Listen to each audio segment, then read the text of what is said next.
Hola, ¿cómo están? Bueno, mi nombre es Maylen Pereira, yo soy licenciada en psicología y en esta oportunidad, en el marco del curso de abuso sexual de la Coordinadora de Psicólogos, estoy presentándoles mi trabajo final de grado, donde trabajé el impacto de las situaciones de violencia y abuso sexual infantil en los profesionales que intervienen en ellas. ¿Sí? Yo presenté una monografía donde abordo estas temáticas y quería empezar con una frase que está en el libro que le escribió el equipo de la ONG El Paso, que seguramente algunos de ustedes ya lo conocen, y dice: podríamos convenir en decir que la violencia y el trabajo con ella es básicamente una acción debilitante, dolorosa y desgastante. Es así. No hay dudas que la exposición de los equipos de trabajo a situaciones de violencia en forma tan cotidiana genera impactos dolorosos.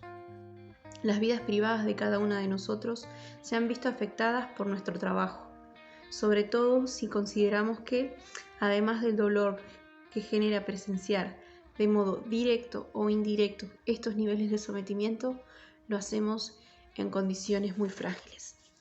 El hecho de trabajar en situaciones de maltrato y abuso sexual infantil como técnicos y como profesionales no nos exime de sentir a través de esta herramienta que tenemos, ¿no? Que es la empatía. No nos exime de sentir el dolor y el sufrimiento al cual se está enfrentando ese niño, al cual ha vivenciado ese adolescente, ¿no? No hay manera de no sentir esas emociones, no hay manera de no sentir la impotencia, la rabia, el enojo, el deseo de ayudar, más que nada, ¿no? Que es lo que a muchos técnicos nos ha motivado a formarnos y trabajar en estas temáticas, ¿no? El deseo de cambiar, de transformar esa realidad. Hay algo del humano que se nos mueve y que no podemos impedir sensibilizarnos con estas temáticas, ¿no? Que incluso nos han llevado, ¿no? a intervenir en ellas por eso mismo, por el poder sensibilizarnos con lo que sucede y el deseo de cambiarnos, de transformar, de poder ayudar en este tema. Entonces, el trabajo de un técnico que interviene en situaciones de maltrato y de abuso sexual infantil es uno de los trabajos más desgastantes, ¿no? Más movilizantes, porque se trabaja no solamente con una temática que genera impacto, tanto en quienes son victimizados, digamos, ¿no? En las víctimas, sino que también en el entorno y en uno mismo, ¿no? Genera un impacto en uno como técnico, porque se está vulnerabilizando, digamos, los niños y los adolescentes, que son los más desprotegidos de alguna manera, no los más vulnerables, los que tendrían que ser más cuidados, ¿no? Hay un estudio que se hizo acá en el Uruguay, yo trabajo un poco de eso en mi trabajo final de grado, donde se encontró que desde las emociones más presentes en los equipos que intervienen en este tipo de situaciones son la impotencia, la rabia, el rechazo a lo sucedido, la ansiedad, la responsabilidad, el asco, el sentir que uno tiene que ayudar, la contención, ¿no? El deseo de contener, la incertidumbre, el repudio, deseo de proteger, de actuar y generar cambios, el desconcierto, la desesperación, desilusión, el no querer que sea así, el deseo de ayudar para resolver la situación, de acercarse, de comprender, odio, desagrado, inseguridad, necesidad de denunciar, sorpresa, pena y vergüenza. Este estudio se hizo en el 2016 acá en el Uruguay, donde se convocaron a técnicos de manera voluntaria que estuvieran interviniendo, ¿no? En situaciones de maltrato y abuso sexual infantil. Se les hizo 3 preguntas sobre qué sentían, qué pensaban y qué reacciones les generaban, y salieron entre todas estas cosas, ¿no? Y se llega a concluir de que estas situaciones en realidad desbordan tanto al técnico, los desbordan como profesional, ¿no? Y se llega a generar incluso una confusión en su rol, en el sentido de que supera lo laboral, lo profesional y excede, ¿no? Y uno como que de alguna manera tiende a traspasar esa barrera porque llega a lo más personal, a lo más humano, ¿no? Entonces se generan como algunas ansiedades confusionales en que los técnicos no sabían diferenciar lo que sentían de lo que pensaban, de las conductas que querían llevar adelante, ¿no? De las reacciones que les generaba. Entonces, ¿por qué hablar de esta temática? Porque como profesionales necesitamos visualizar, ¿sí? Que no es algo fácil de trabajar. Necesitamos visualizar que necesitamos apoyo, que necesitamos hablar sobre estos temas, necesitamos exponer y demostrar qué es lo que sentimos, qué es lo que pensamos, qué es lo que nos está afectando, ¿no? Para poder de alguna manera perfeccionar incluso nuestra manera de intervenir. Porque a veces si nos dejamos desbordar por alguna situación, ¿no? Que es esperable que pase, no es que no pueda pasar, sino que es algo que pasa, porque son situaciones que obviamente generan ese desborde, que nosotros podamos estar alertas y buscar ayuda, ¿no? Buscar alguna manera de desagotarnos, de cuidarnos, para poder visualizar de una manera las cosas que están rodeando esta situación, para poder intervenir de mejor manera, ¿no? Así como un cirujano, digamos, si le tiembla a sus manos, puede mandarse una macana grande en una operación. Nosotros como técnicos, si no estamos bien emocionalmente, ya que trabajamos con las emociones, ¿no? Mayormente los psicólogos, pero también trabajadores sociales y también tenemos que estar bien desde nuestra salud mental, desde nuestras emociones, desde nuestro rol como profesional, para poder intervenir de la mejor manera y no generar como esa mala praxis también, ¿no? Que nosotros podamos analizarnos, ¿no? Y repensar siempre qué es lo que podemos mejorar y en qué área necesitamos también como que esa ayuda, ¿no?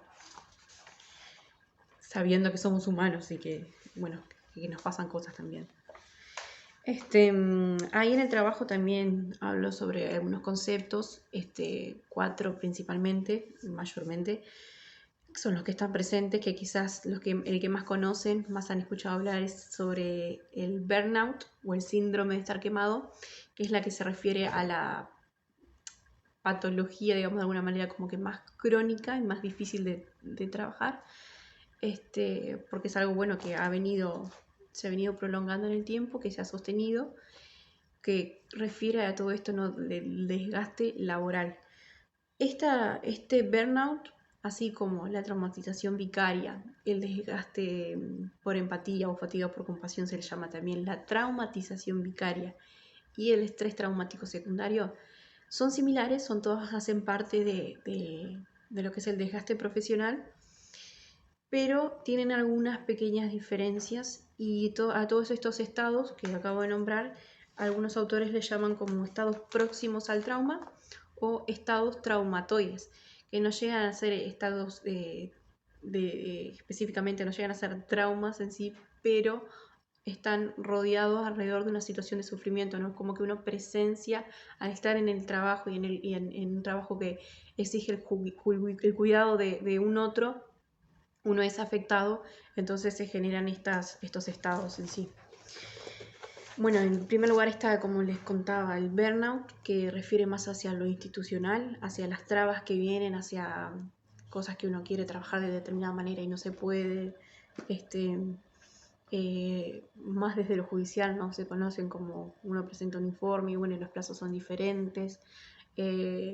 Lo que puede haber dentro del equipo también, ¿no? El rol del coordinador, de si hay un rol de escucha o si hay un rol de demanda, de exigencia, de tiempos, de plazos, de entregar informes, de que sean de tal manera, de la distribución del trabajo. O sea, hay muchas cosas que vienen desde lo institucional que están instauradas que desgastan al profesional, ¿no? Más allá de la temática, son como cosas que se van sumando también, ¿no? A ver, la protección que pueda haber hacia ese técnico, porque obviamente quienes están violentando, digamos, a los niños pueden muchas veces saber en qué lugar se reúne el equipo que está interviniendo en esa situación. Entonces, cuál es el grado de exposición también, ¿no? de esos técnicos, cuando hay un caso que es más bien del orden de lo público, que se visualiza, que está en los medios de comunicación también. O sea, cuánto de todo eso nos moviliza a nosotros y nosotros muchas veces no analizamos esa situación o no,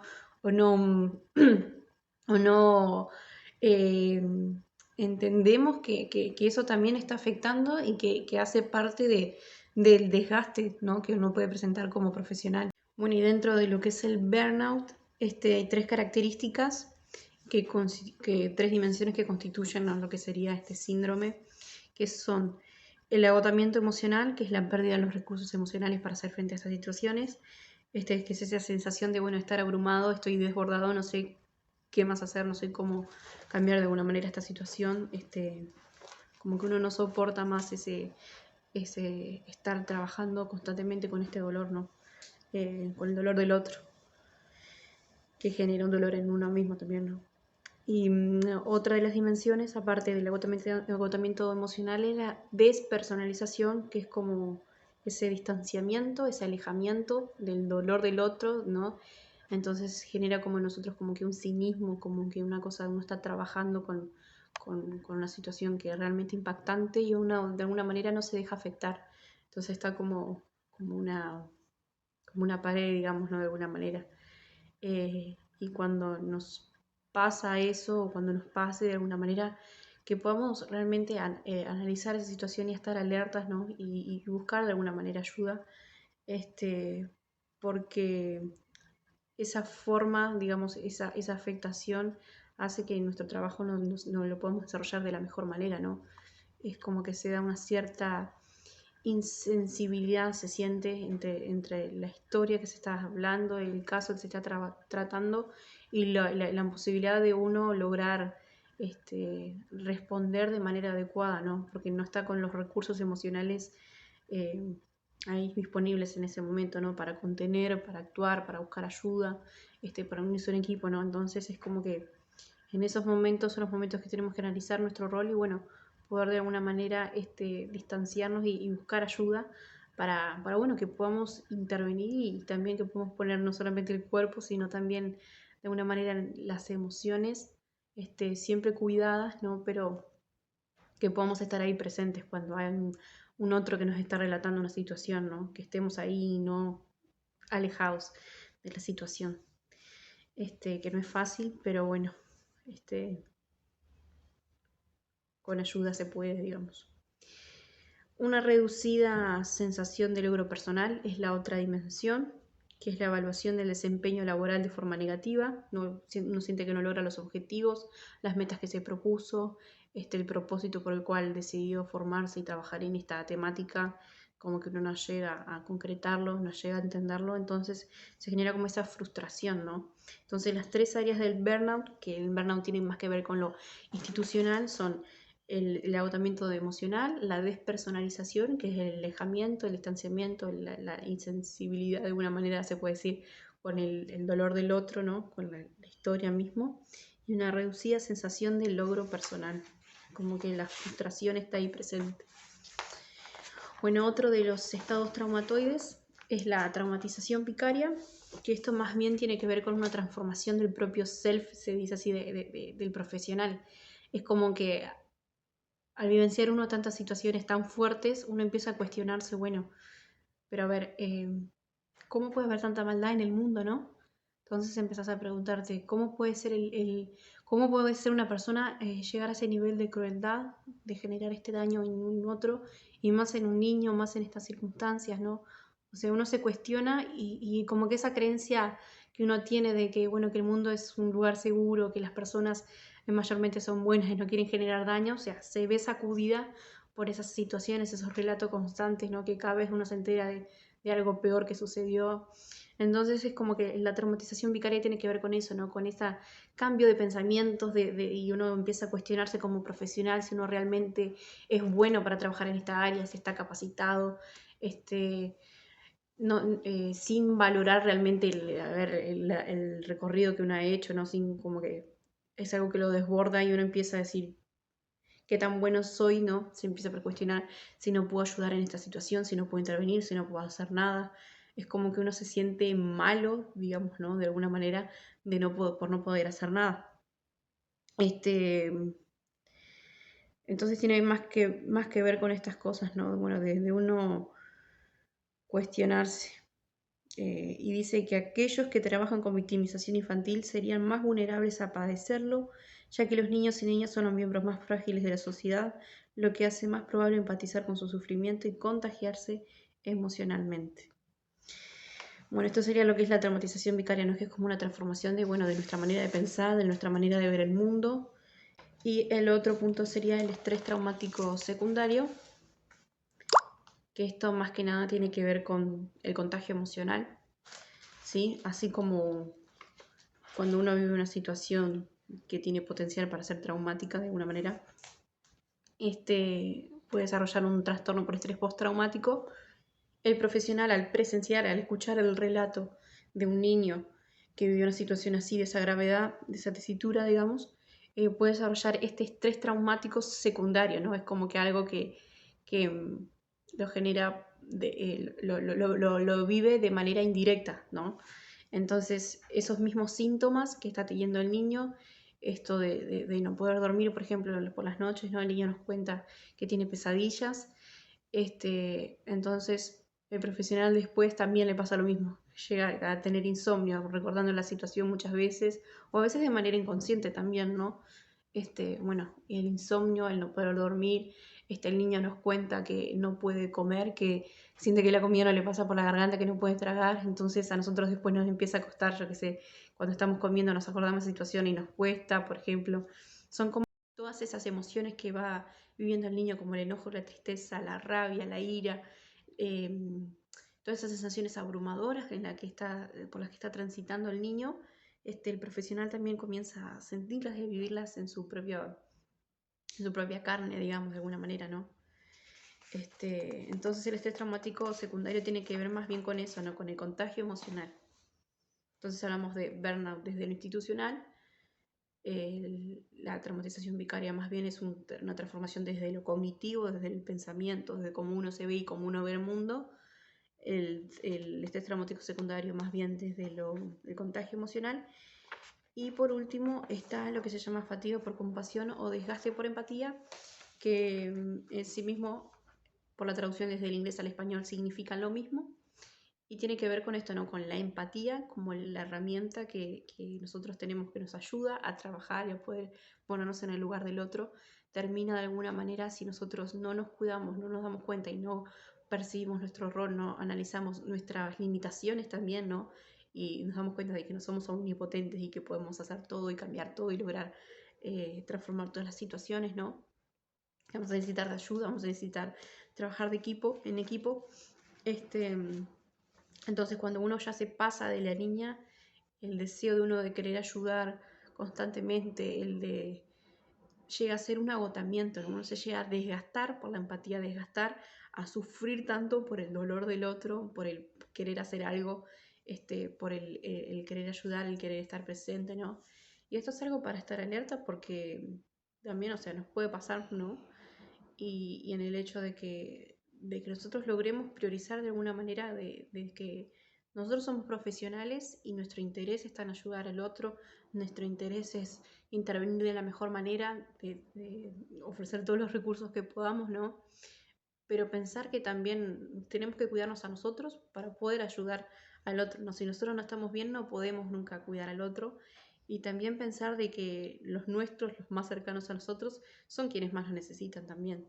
Si bien nosotros muchas veces nos pasa por esto del humano ver que quizás en nuestra casa está todo bien, no vivimos una situación de violencia, ¿no?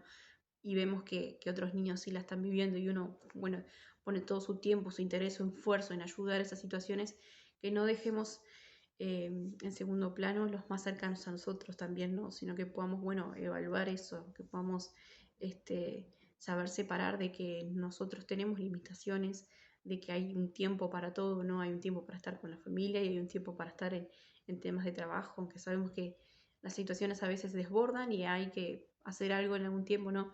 Pero que podamos lograr tener ese equilibrio, que esto es algo que pasa, ¿no? Por la solidaridad de uno, digamos, por el deseo de uno de ayudar, de intervenir, de cambiar, de transformar, pero que podamos tener esto presente, ¿no? De no descuidar nuestra propia salud, tanto física como mental, y no descuidar de los más cercanos a nosotros, ¿no? Bueno, todo eso es más lo que tiene que ver con la psicopatología. Después también trabajo lo que serían repercusiones más a nivel tanto individual como del equipo y desde la institución. desde lo individual algunos conceptos, pasándolos por arriba un poco rápido. Hablo sobre la contratransferencia, que aquellos que son psicólogos lo tienen un poquito más claro, que es esa afectación que produce el encuentro con el otro, ¿no? Que nos transforma a nosotros también. Algo que para destacar acá es bueno esto de muchas veces el hecho de que haya un secreto de confidencialidad, ¿no? Muchas veces nos puede ser como una traba al efecto de, bueno, poder juntarme con otro profesional y contarle esta situación o relatarle cuál fue lo que pasó, el poder desagotarme de alguna manera lo que me generó el otro en ese encuentro, ¿no? Dice acá, la confidencialidad que cada caso requiere suele generar un silenciamiento y retención de imágenes dolorosas de gran impacto, lo que conlleva al aislamiento y bloqueo de la expresión de emociones. Esto es un factor que propicia la aparición de estos estados traumatoides. Por eso, contar con supervisión, participar de espacios de vaciamiento y descompresión de emociones resultan factores protectores. El hecho de que cada equipo pueda contar con un espacio donde se cuente, se exprese lo que se está sintiendo, lo que se está viviendo, el impacto que le ha generado es algo que es sumamente valioso y es una pauta de cuidado y de autocuidado y es necesario, porque sin duda que ese impacto va a estar presente ahí y es necesario compartirlo. Bueno, y luego también hay otro concepto que trabajan otros actores que es la contaminación temática, que hablan de que, bueno, dice, podríamos convenir en decir que la violencia y el trabajo con ella básicamente es una acción debilitante, dolorosa y desgastante. Esto es lo que leí hoy al principio, ¿no? Ese dolor, esa sensación de debilidad que se describe, ¿no? Y en en estos niveles de sometimiento que habla al final, ¿no? Y las condiciones tan frágiles desde lo institucional, desde lo político, desde los recursos, desde la escasez de formación muchas veces también, ¿no? En estas temáticas generan ese impacto que lo comparan muchas veces con estar trabajando con un material tóxico, un material contaminante, que cuando vos estás trabajando con eso, estás tocando con eso, si no tenés cuidado, o sea, te vas a terminar enfermando, te vas a terminar contaminando o contagiando, ¿no? Este, la contaminación temática es el efecto que tiene sobre las personas y los equipos el trabajar con temas de alto impacto emocional, como son el daño y la violencia en todas sus formas. Comparan la temática con el material tóxico, el cual se necesita de ser desechado en un lugar apropiado y no acumulado. Señala a estos equipos integrados por profesionales que desarrollan tareas que consideran de alto riesgo, en las cuales se hace necesario tomar las precauciones necesarias para no terminar dañados. Eso sería desde el orden de lo individual. Luego las repercusiones en los equipos. Se puede trabajar, bueno, desde el rol que hay en cada equipo, si hay roles definidos o no, el hecho de uno no saber qué rol desempeña, qué tareas desempeña, qué cosas tiene que hacer o qué cosas hace el otro, ¿no? Y el no quedar claro y definido genera muchas confusiones, generan cosas que se suman además de la temática, ¿no? La exigencia, bueno, como comentaba hoy, del que esté coordinando el grupo y demás, también genera un desgaste. Dice así una cita de Morales y Lira: pues trabajar con las distintas manifestaciones de la violencia implica, en quienes se interactúan directamente con los implicados, que sean estos víctimas o victimarios, desgaste profesional, aun cuando el abordaje de la problemática sea como equipo y éste constituya un soporte para los profesionales en términos individuales. Puede llegar a desgastarse también, dadas las temáticas abordadas y las dinámicas que se generan al interior de esto. Otro de los conceptos que se trabaja acá es el tema de la traumatización de los equipos, ¿no? Que a veces puede pasar que esta misma ciclo de la violencia que se genera en estas situaciones en las que intervenimos se genere dentro del equipo. Entonces puede ser que se aísle a uno, ¿no? En el sentido de que, bueno, uno siente que no interviene de la mejor manera, no le gustan los aportes que hace, entonces, o uno se siente que solamente uno está con la responsabilidad, está llevando adelante el caso, es el único que ve de esta otra manera, ¿no? Entonces se genera como una situación de aislamiento, de disputa en el mismo grupo, que en realidad tiene que ver con esta reproducción de la violencia, ¿no? Que hay en otros ámbitos con los que uno está trabajando, que pasa hacia el mismo equipo, ¿no? O el ver como el rol del coordinador, ¿no? Exigiendo tantas cosas muchas veces, uno siente como que está abusando de su poder, ¿no? Y uno se siente como que en esa posición bueno, se están aprovechando de mi trabajo, de mi buena voluntad, de mi compromiso profesional, pero y siente que los demás no. Entonces es algo que se puede reproducir dentro del equipo. Eh, bueno, luego están los factores de riesgo de la institución, ¿no? Pasando desde los equipos a la institución. Se habla más bien de los roles, bueno, y muchas veces de la importancia y de la necesidad de que como institución se visualice la necesidad de invertir también en estos temas, ¿no? El hecho de que haya un rubro, por ejemplo, para cuidado de equipo, uno ya sabe que, a ver, hay un cierto dinero destinado a eso y que hay que hacer de alguna manera, ¿no? Que solamente se puede gastar en eso, entonces uno busca las maneras de buscar estrategias, cosas para que el equipo se pueda sentir cuidado y pueda disfrutar de ese recurso y hacer el uso de eso, ¿no? Y desde lo institucional se puede dar la sobreimplicación, que es no solamente estar implicado, no solamente ponerse la camiseta por la institución y por lo que uno hace, sino estar ahí todo el tiempo, ¿no? Entonces es como que uno se ve desbordado por las situaciones y está todo el tiempo presente, lo lleva a todos lados, ¿no? O sea, todo el tiempo solamente habla de la temática, va a mirar una película el fin de semana y mira sobre el mismo tema, su forma de relacionarse con los demás es solamente hablando sobre los temas, sobre los casos de maltrato y violencia. Entonces como que la vida, digamos, del técnico ya pasaría a estar sobreimplicado en lo que es lo institucional, ¿no? En la defensa y de lo que la institución ordena, ¿no? Las normativas, como que cumplir toda rajatabla como lo que está decretado y no ver más desde el lugar más clínico, ¿no? Como más específico y singular de cada situación también, ¿no? Y por otro lado puede ocurrir lo contrario, que es el hiperdistanciamiento en lo institucional, ¿no? El estar alejado, el no estar de acuerdo con las normativas, el no estar de acuerdo con lo que plantea el equipo, ¿no? Es como esa relación fría, neutra y sin compromiso, ¿viste? Dice, esta pérdida de simetría y distancia operativa por parte de los profesionales que intervienen en casos de abuso y maltrato infantil perjudica el sostén y limita más allá de la formación profesional y la buena voluntad la capacidad de respuesta de ayuda, dejando inoperante e impune la causa. Y bueno, después hay como otros puntos, ¿no? Que se trabaja también desde lo institucional, en que bueno que como profesionales necesitamos evaluar y buscar ese cuidado. Hay un autor que habla de que cuando uno entiende que uno está trabajando en una profesión y en situaciones que son de alto riesgo para uno, cuando uno se siente en riesgo, uno empieza a reclamar y a buscar los recursos, ¿no? Y reclamar ese derecho, bueno, de ser cuidado también, ¿no? Porque ¿quién cuida a los que cuidan, ¿no?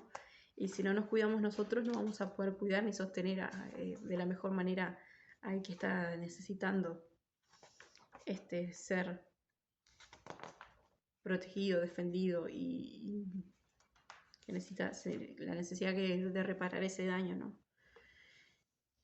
Hay una cita acá que dice, cualquier programa que se declare adecuado en relación a la protección infantil debe tener en su interior un dispositivo para despertar, promover, mantener y proteger la implicación ética y política de los profesionales.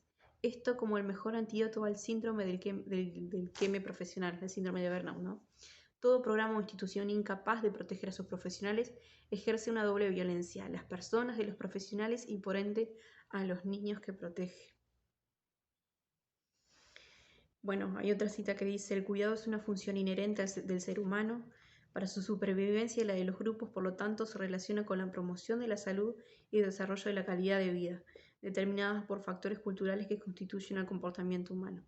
La práctica del autocuidado es considerada como una línea que posibilita el crecimiento de todas las habilidades de los seres humanos.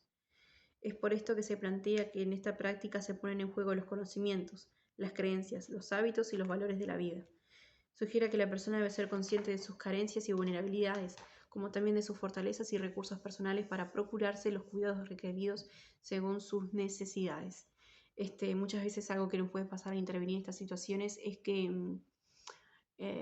uno asemeje, por ejemplo, la edad del niño que nos está relatando esa situación con la edad de nuestros hijos, de nuestros sobrinos, de un hijo de un familiar, de un amigo, ¿no? Y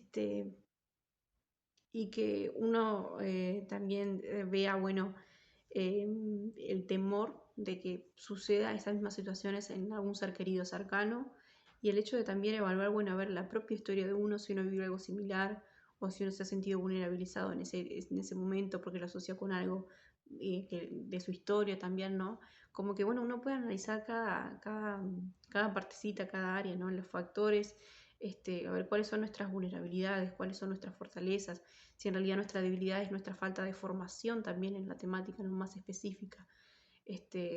Como pautas de autocuidado puede ser eso, ¿no? Bueno, buscar siempre estar en formación permanente, el poder generar espacios de cuidado, de desagotamiento, de descompresión emocional en los grupos mismos de trabajo, el poder como equipo también disfrutar y celebrar, yo que sé, el cumpleaños de alguno de los que forman parte del grupo, como que generar un cierto disfrute también, que no sea siempre solo el vivir, el compartir sobre el trabajo, sobre la temática, ¿no?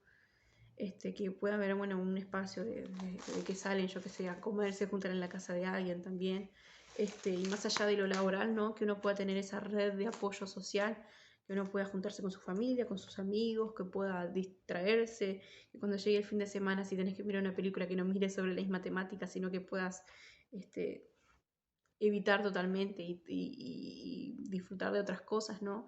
Disfrutar de la familia, de los amigos, el hecho bueno, de trabajar, ¿no? De pautas de autocuidado frente al estrés, para evitar ese estrés, ¿no?